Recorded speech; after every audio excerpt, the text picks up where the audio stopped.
Hi everyone, welcome to episode 6 of Not the Worsted Knitting Podcast. My name is Michelle and I am the knitter and knitwear designer behind Mishi Fraz Knits. Can you believe we're already on episode 6? I thought for sure this was episode 5, and then I was looking back at my notes and no, this is the 6th episode. So yeah, we've been doing this for 6 weeks now, which is super exciting. If you have been here from the beginning, thank you so much for joining. And if you're new, thanks so much and welcome. This is my knitting podcast where I share all the things I'm working on. It might be a new design that I'm coming up with. It might be another pattern that I'm working on of somebody else's. It might just be me wanting to talk about colors or motifs or textures or yarn. And yeah, whatever random yarny, crafty, knitting related item that I feel like sharing about. So this week we just have a couple of things to chat about, a couple of works in progress, one that needs to be redone, and a finished object. And we'll go ahead and start by talking about what I'm wearing. So what I am wearing is the Summer Ella Solo, and that is by Lene Holm Sanso. She goes by Lane Knit, and this pattern is $6.75 on Ravelry. I'll go ahead and stand up so you can see it in all of its majestic beauty. It is a top-down lace yoke pattern, and I knit the small, which is the second size. I've got a 34-inch bust, and I use the recommended needles, which, sorry if you might, I don't know if it shows up. Bagel and Tuna are wrestling because Bagel was restless and Tuna was trying to get some sun behind the curtain. So if you hear some little meows, that's what that is. Everything's fine. Anyway, I use the recommended needles for this top, which is a US 2.5 or a 3mm for the ribbing, and a US 6 or a 4mm for the body and the lace. If you watched my my video a few weeks back about my most and least worn summer knits, then this will already be familiar to you.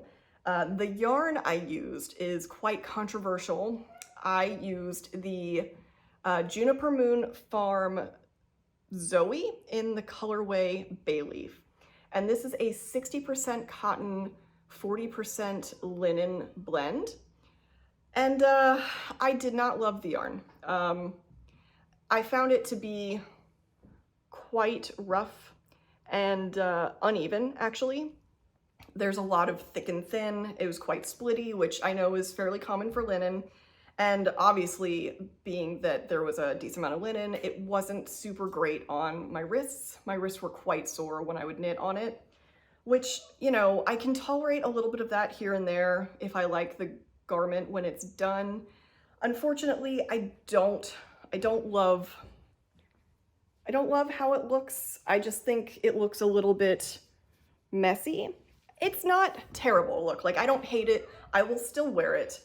But I don't consider this like a garment I would dress up in to go out in. It's definitely more of a casual garment just because of the texture that it created. And again, I already talked all about that. If you want to hear me rant and rave about the yarn choice, then you can definitely go check out my video where I talk about my summer knits. And, but yeah, again, the pattern is beautiful. It's a really beautiful leaf motif, and I think it's quite stunning.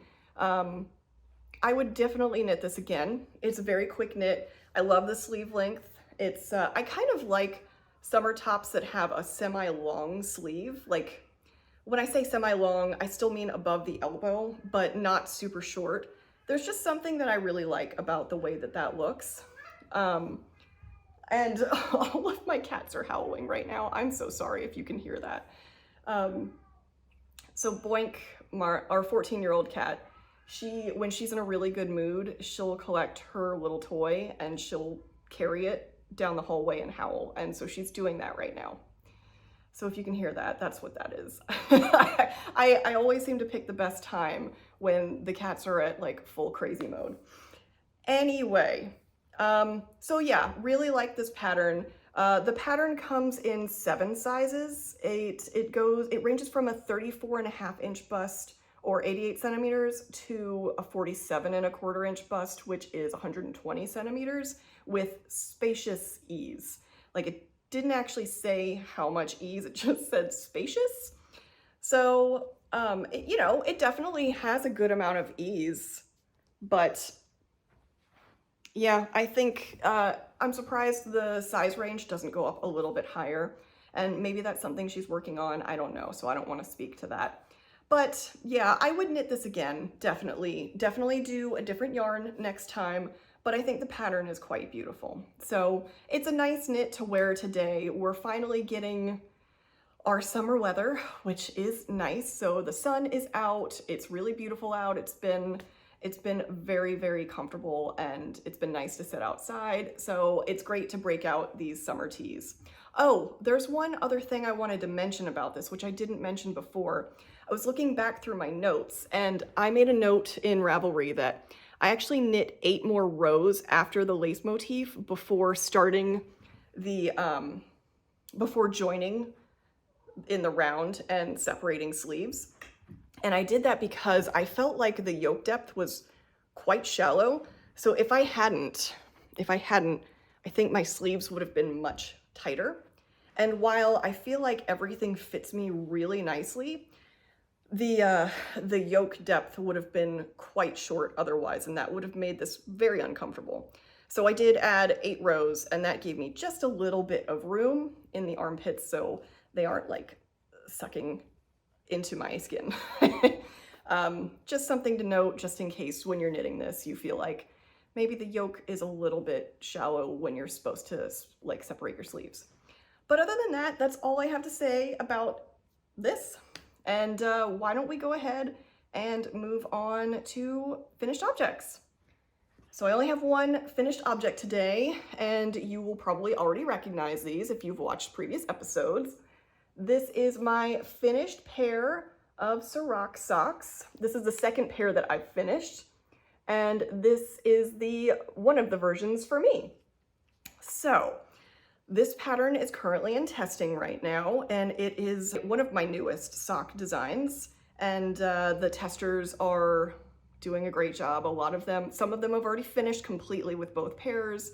Most of them have finished or almost finished at least one sock. I'm seeing so many different versions, and they look so good, so I'm really excited about that. I will be, every time they share a photo, I'll share it on my stories, so definitely keep an eye out and see what everybody's working on. But it's been really exciting so far. The testers seem to be enjoying it. This version is with the shadow wrap heel, and my pattern includes both a shadow wrap and an afterthought heel. But I have testers that have done a number of different heels. So I think at least 2 of my testers are doing heel flap and gusset. And Bagel is climbing the curtain? Oh no. Okay, well, that's new. Okay, anyway. What was I even saying? He's just, I don't know what he's doing. Oh no. Okay. I think I was talking about heels. Okay, yes, I was talking about heels. Okay, so yeah, I've got a couple of testers who have done heel flap and gusset.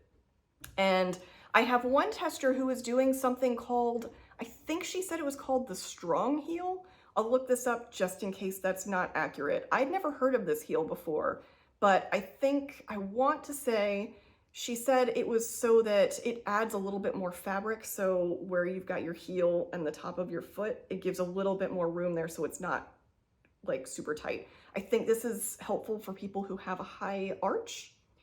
Don't quote me on that though. I'll double check and see. Bagel is seriously like trying to jump up the curtains right now. He's literally never done this before, so you're in for a treat. Okay. I don't know.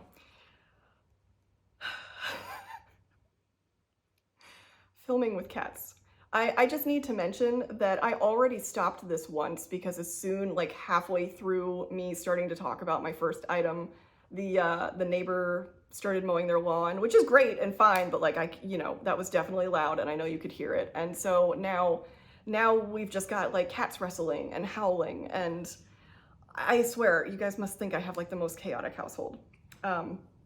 Anyway, so many rambles. I am really losing track of what I'm talking about.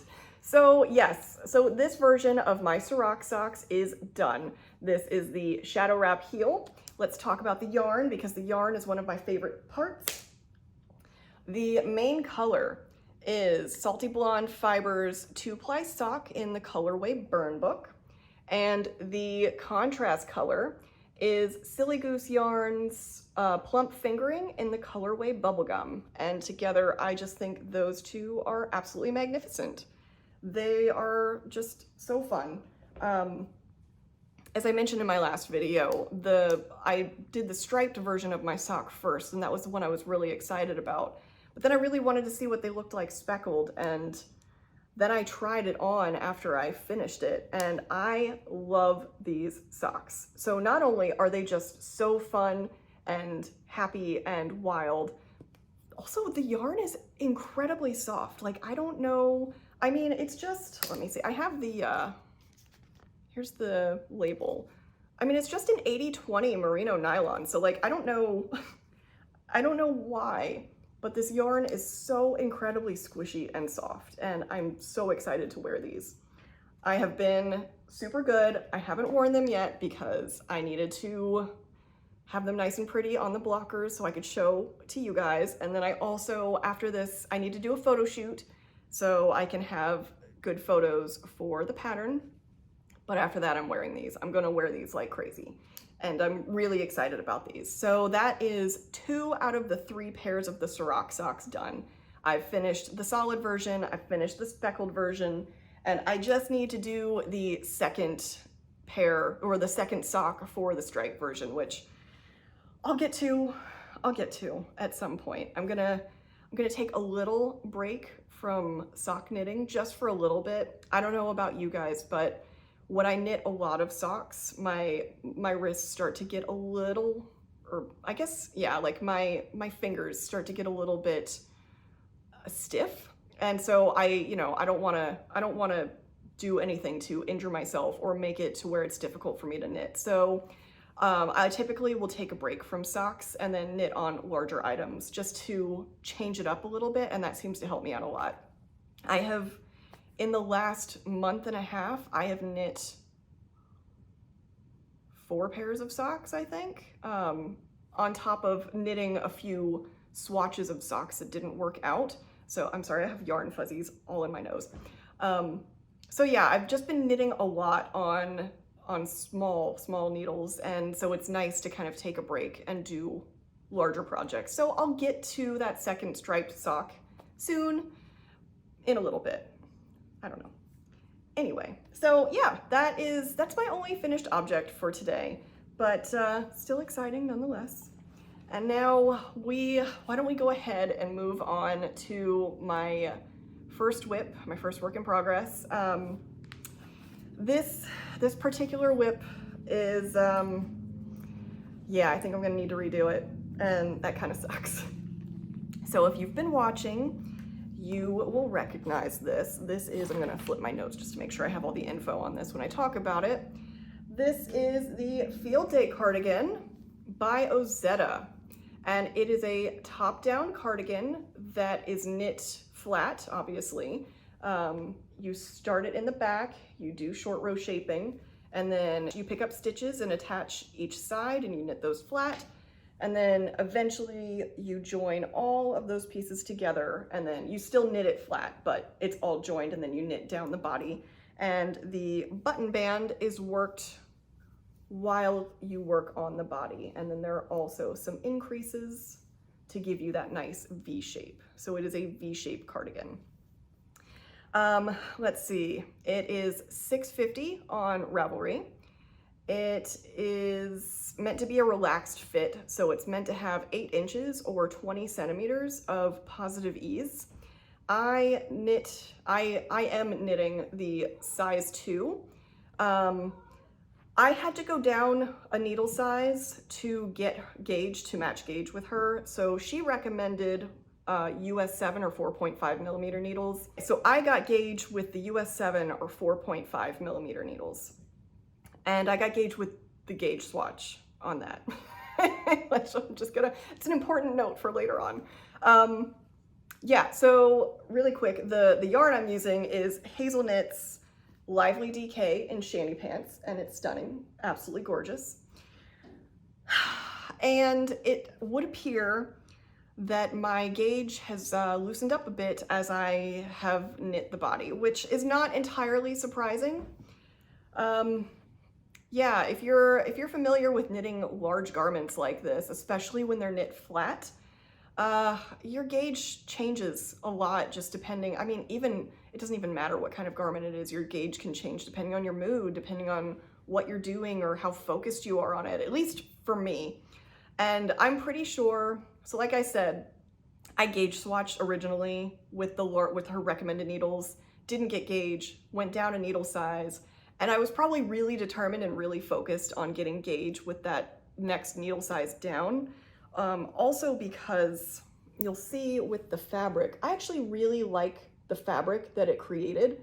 And I thought that if I had to go down another needle size, then it would just be, it would not only make the fabric stiff, but it would just, I don't think it would look as good. I think this is the perfect gauge for this yarn. So I was really determined to make that gauge work, and I did the gauge swatch and it was perfect. It was great. It was bang on gauge. So I was like, this is fantastic. Let's go for it. Now, again, I mentioned this is meant to be a relaxed fit. It's supposed to have a lot of positive ease, 8 inches or 20 centimeters, which is normally more than I would go for. Like, I actually don't typically like a lot of, I don't really like a lot of ease in my garments. I tend to like them fairly close to my body or just a few inches. 8 inches made me a little bit nervous, but seeing it on the model, I was like, okay, no, this will be cute. It's meant to be a relaxed fit. It's okay. So I say that because I'm knitting the size 2. I really debated knitting the size 1. Like I spent like a half hour just debating, like, should I just knit the size 1? That way it's a little bit less, I think. So size 1 would have been 38 inches or 97 centimeters of positive ease, which would have only been 4 extra inches of ease for me, which in retrospect, I wish that that's what I had done. But I ended up going with the size 2, which was very much meant for my size frame. So finished measurements should be 42 inches or 107 centimeters.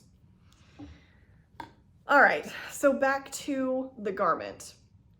So I knit through this over the weekend, feeling really good about it. I got through just past the second buttonhole. And when I started this, I was worried about how big it was, but I was checking my gauge and it seemed okay. It was close, it was pretty close. So I just kept going, and I was nervous about it the whole time. I really should have trusted my gut. But I spent the weekend just knitting on it, just absolutely cruising, got into a groove, joined everything, and it was just really making progress. And then finally, Sunday night, I looked at it and I was like, uh-oh. So I put it on, and I was still like, uh-oh. So I'm gonna put it on for you now. Obviously, it's a little hard to tell because, you know, everything is very curled up. It's still on the needles, but let's see here. Yeah, it's big. It's, let's see if I can, so it will cross over like this, but even with that, there's still quite a bit of positive ease here on either side. Like, it still fits me quite big. So then I was like, okay, let me go on Ravelry and look at other people's projects. Like, maybe this is okay. I know this is meant to have a lot of ease, and I just don't think I'm used to wearing garments with a lot of positive ease. So let me see how it looks on other people. And I spent probably an hour and a half just scrolling through everybody's project pages every photo where somebody actually had it on, I was trying to see how it fit them. And honestly, the ones that I liked the most were the ones where it was still kind of close to their body and not super gapey. So I put it away, and then on Monday I woke up and I was like, yeah, I think I know the answer here. I put it on one more time, didn't feel any better about it, and then I was like, why don't you just measure the thing, Michelle? Like, obviously that's what you need to do. And so I started taking some measurements. For starters, my gauge is one stitch off now instead of being exact.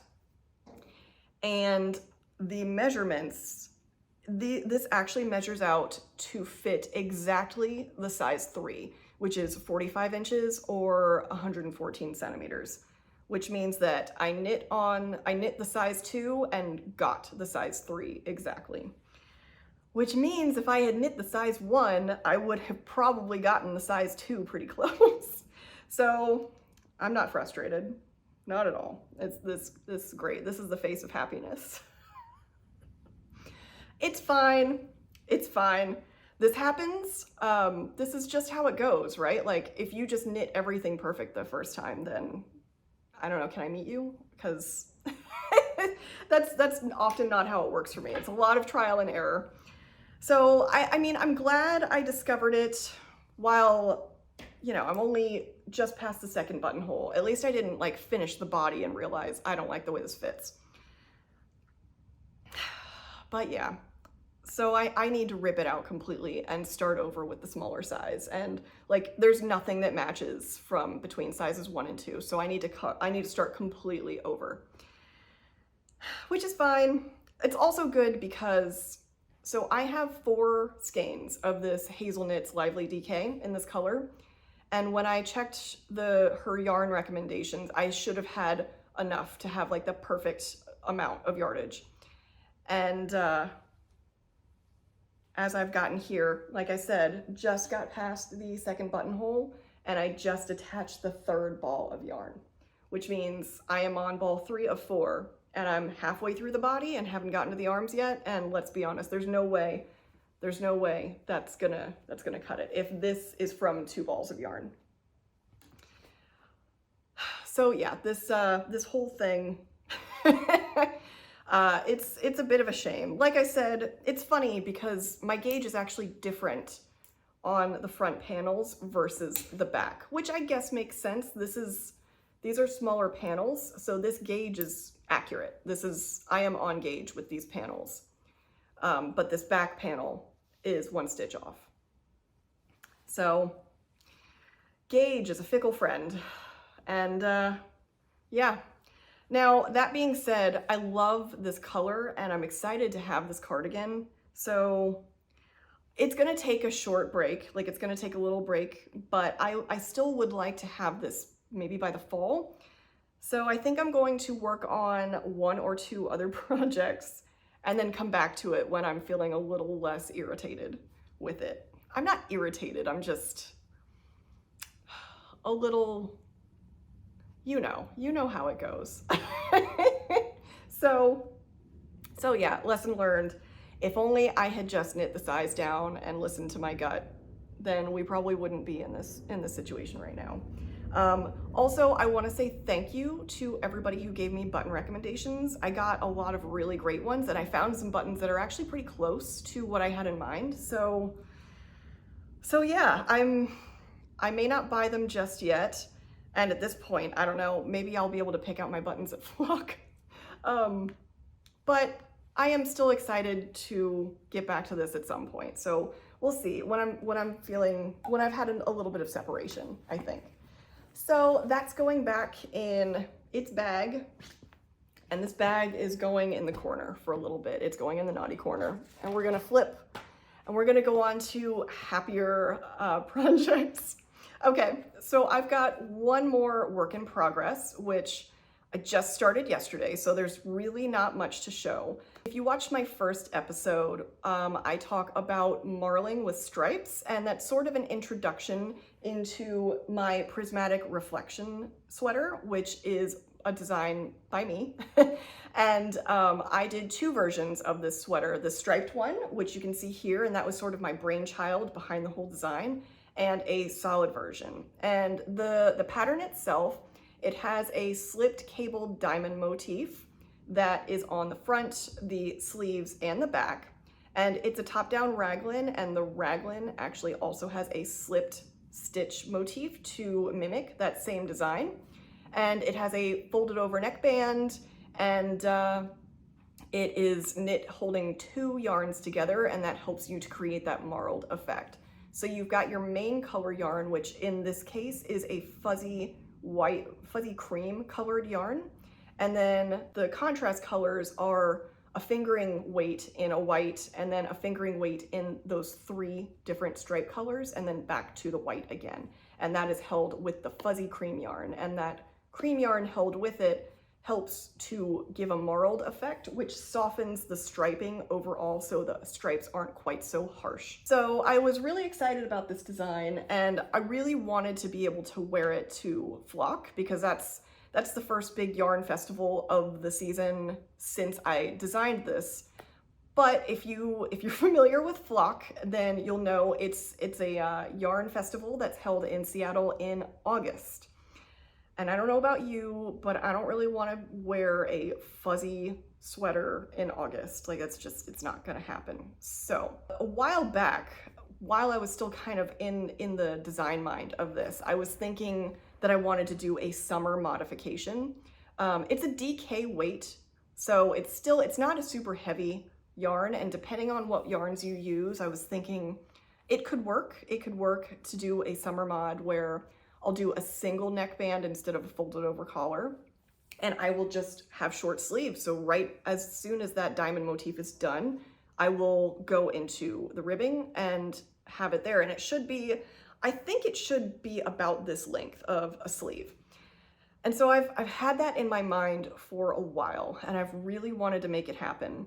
And so at first, I was on a big kick earlier this year of like just using stash yarn, especially since I know I'm going to this big yarn festival. I was trying to clear out some of my stash so I feel okay with maybe buying a few items at Flock to bring home. So I've had this yarn for a couple of years now. This yarn is, I'll hold up the tag. That is Meeker Street, and it's Olive's outerwear, which is a DK weight, 100% merino, superwash merino, in the colorway Seashell. So this is a really pretty, very pale, like peachy blush pink. It's unfortunately not my color. So I like the color a lot, but yeah, it doesn't look good on me. So I started with this, and I knit through the yoke, and I had just started on the first stripe. And it was at a place where I could finally try it on, and when I did, I immediately was like, uh-oh, this doesn't look good on me.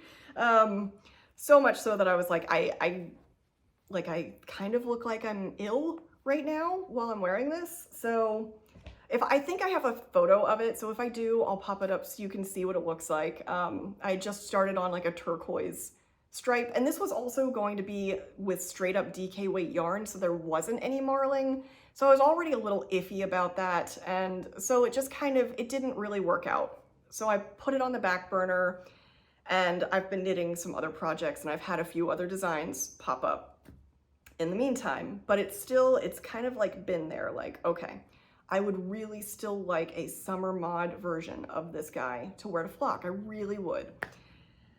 And it was actually really great doing my recap of all of my summer knits, because I got to kind of look at all of the yarns I've used for my summer tops, the ones I liked and didn't like, and I've also gotten some great recommendations for yarn to use. And a lot of you recommended knitting for Olive, which is no surprise. I mean, their yarns are always up there on the list of like most recommended for like kind of a luxe yarn and decent price points. Unfortunately, none of the yarn stores by me carry it. There is one sort of close to me that carries some, but they didn't have enough of the colors that I needed. Like they didn't have enough quantity of some of the colors I was looking at. So I went to, I think I went to Woolen Company. This is not sponsored by any means. I bought this with my own money. But I started looking and I found this Knitting for Olive cotton merino. And I decided, because I couldn't see it in person, I knew I wanted to do the main body in cream, which is this color right here. And then obviously I wanted to have 3 contrasting colors for the stripes. And so I did, I spent some time looking on the website and then making myself a little like cheat sheet where I took screenshots of the colors that kind of spoke to me and I put them together. I think I still have that screenshot, so I'll put it up here so you can kind of see. This is kind of my process when I'm looking at things, to try and visualize how I like colors together, what order I like them in, and even still, like I'll do the spreadsheet and then I'm still thinking about like, oh, should I have tried this color with this one?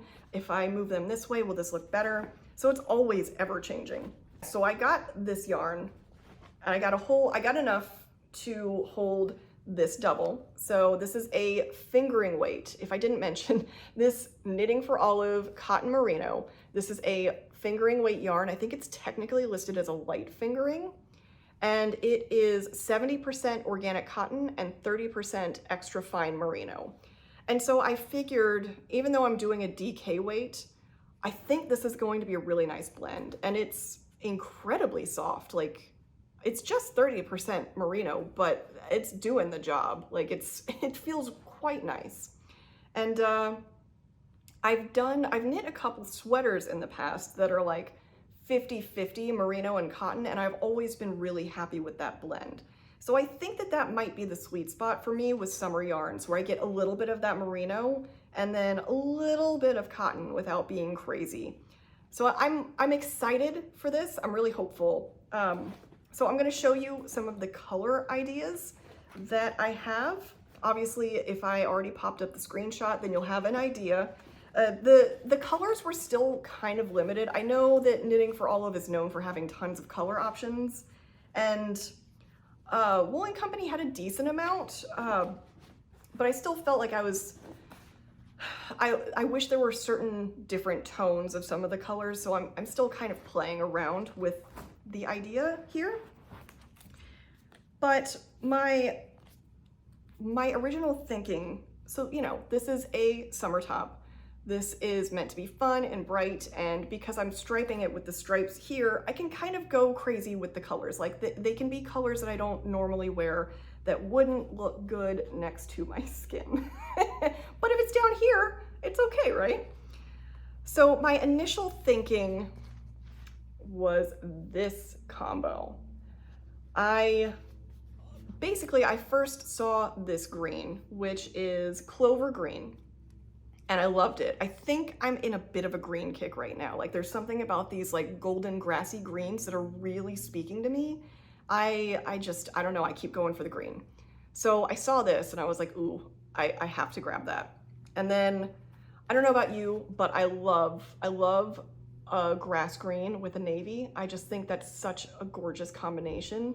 The liminess, it's sort of limey. Actually, yeah, it's pretty close to like a lime color with that deep blue navy. It just, it's so good.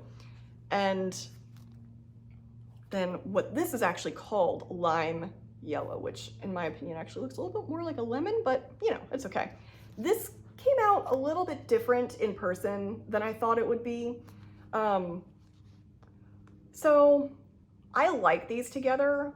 My concern is the navy. The navy is quite dark. And when you're looking at tones, which again, I talked a lot about with my, my first episode where I'm talking about marling with stripes and the different tones of color when you're marling together. So again, just to kind of remind you, each of these will be held with a strand of the white. So it'll be toned down just a little bit. And obviously I think this will make a soft yellow And obviously it'll soften up this, the green is a little bit deeper in tone than the yellow, of course. But then this navy is quite deep. Like it's considerably darker. And I'm worried that the contrast between the cream and the navy when I marl those might be a little bit too high in comparison. So I'm gonna need to swatch and try it out. But because of this, because I wasn't sure, I bought some other options and I purposely went for the next shade down in blue. I guess it's more of a tint at this point, but you know, it's not paint, so you get my drift. And this one that I'm swapping in is Dusty Blue Whale. I don't know about this one because I'm actually worried it might be a little too dusty. Yeah, I'm unsure. I really like the way the navy looks with this, but I'm just trying to think of how it's gonna look marled and how different that's going to change with the contrast. I mean, I will say this blue is much more similar in tone. So we'll see. Again, we'll need to swatch it. And then because I wanted some more options, I thought about some other pairings that I could do with this blue. So I've got these. This yellow is, I have yarn flying everywhere. All right, so this one is the lime yellow. And then this alternative yellow I got is Buttercup. So you can see this one's just a little bit more of that like highlighter yellow. And then this one is very much, I mean, Buttercup is pretty accurate. It's like a buttery yellow. And then just this, this pink, and this feels, I guess the thing with when I pair these together is this almost feels very like, I don't know, French countryside or something. You know, it feels very cottagey. And I don't know. So I kind of wish that I could find a blue somewhere in between these two. Like I wish it was a little bit lighter than the navy, but not as dusty as the Dusty Blue Whale. So we'll see. We've got that. Or maybe we've got something else completely. Yeah, let me know what you think. You know, I'm gonna be swatching like crazy. So we'll see what these look like swatched up. We'll see what that does in terms of changing my mind on what how I want to pair the colors. I've been debating maybe ordering a few more colors just based on how they look, but I don't know, maybe I think I should look and see if there's anywhere else I can order from that has a larger color selection. But for now, I said it was a work in progress, so I can show you what I've got, which is really not much. But this is the very beginnings of my summer mod version of Prismatic Reflection sweater. So I've actually just started the short row shaping, which it's just German short row shaping in the back. And you can see I've got my markers placed for the raglans. And yeah, this is held double. It is, let's see. So I am using, for the ribbing, I'm using US 5 needles, which is 3.75 millimeters. And for the body, it's a US 7, which is 5 millimeters. And I think yeah, so far I'm feeling pretty good about how it's looking. It has a nice amount of stretch. That 30% of merino is gonna help give it a little bit of memory. And you know, that should counteract with the 70% of cotton, which is going to be very stiff and rigid. So I'm anxious to see how this looks knit up. This is very much an experiment. So I'm going in knowing that there's a chance this may not work. There's a chance I may not love the way this looks, and that's okay. That's part of the process, and you know, it makes it that much sweeter when it works out. So yeah, we'll see. I'll keep you updated as this moves, but I'm enjoying the feel of the fabric, and it hasn't hurt my hands to knit with. I mean, I just cast this on last night, so I haven't done a ton with it, but yeah, feeling pretty good about it. So yeah, let me know if you have any opinions on the colors, or if if you're in the US and there's a place that you order from for Knitting for Olive that has a good color selection, let me know. But yeah, I think that just about does it for knitting chat for today. In terms of personal chat, I can give you an update on what I've been reading. So as I've mentioned in the last couple of episodes, I'd been reading The Hotel Nantucket by Elin Hilderbrand, and I finally finished it. So I just finished it a few nights ago, and I don't know, actually, I enjoyed reading it for the most part. I didn't love the end, though. I love happy stories. I love happy endings. I love a positive story. But I felt like it was almost a little too buttoned up on the end. Like, there were characters that were given serious red flags intentionally to like let you know, like, hey, this is a bad person. And like they clearly did things that were not great. And then it was just like, oh, it's fine. This person loves them, so it's okay, and we'll move on. And it doesn't matter that they, you know, screwed over a whole bunch of people. It's fine. I don't know. There were just a few instances like that where it's just like, it just weirdly didn't resolve any of the conflicts that it brought up, I think. And I think that was just kind of weird. It's just, and I guess maybe that's a realistic take, right? Like, you've got people who are very complex and have complicated backgrounds and pasts, and they move on from it in different ways. So I don't know. I mean, you know, it was fine. I would give it probably like a solid 3 stars. You know, fine, fun read, but it wasn't anything that like blew my socks off. Yeah. So the next book that I'm reading, I just started it last night or maybe 2 nights ago, is it's called Everyone is Watching by Heather Gudenkauf. And I'm quite intrigued so far. I haven't gotten very far in it. I'm just a few chapters in, but the hook that got me was, it was labeled as Big Brother meets Clue in a locked room mystery. And I don't like to read much of a synopsis before I go into a book, just because I love to go in completely spoilers free. Like I said, I read at night in bed, and it's just kind of my unwinding time. So I'm okay with just like picking up something random. I use the Libby app through my library, and oftentimes I'll just scroll through and like see what's available and just grab it. And if I'm a little bit on the fence, I'll read the synopsis. And so I did with this one, and like I read that and I was like, okay, I'm not gonna read anymore, I'm hooked. So yeah, it's quite interesting. I'll just say a little bit, I won't give anything away, but it's basically like 5 contestants are chosen for this brand new reality game show where you could potentially win like $10 million. The catch is they have no contact with the outside world. They don't know what the contest is or what's going to be thrown at them. And it's just kind of like chaos ensues, you know? And so I haven't gotten to the chaos ensues part yet. So I don't know what's going to happen, but I'm enjoying it so far. It's kind of, it's a unique take on kind of like reality TV, I guess. So it's fun to, oh, and it's like a live streamed game show. So they're live streamed 24 hours. I don't know, I guess. But yeah, so we'll see how that book goes. Again, I'm enjoying it so far, but I don't even think I'm maybe a quarter of the way through, maybe.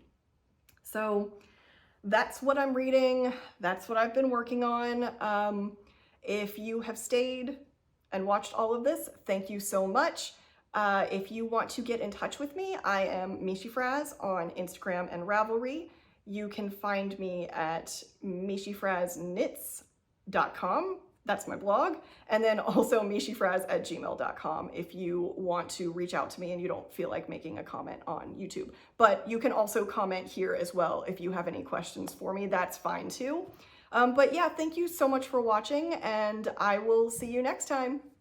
Bye.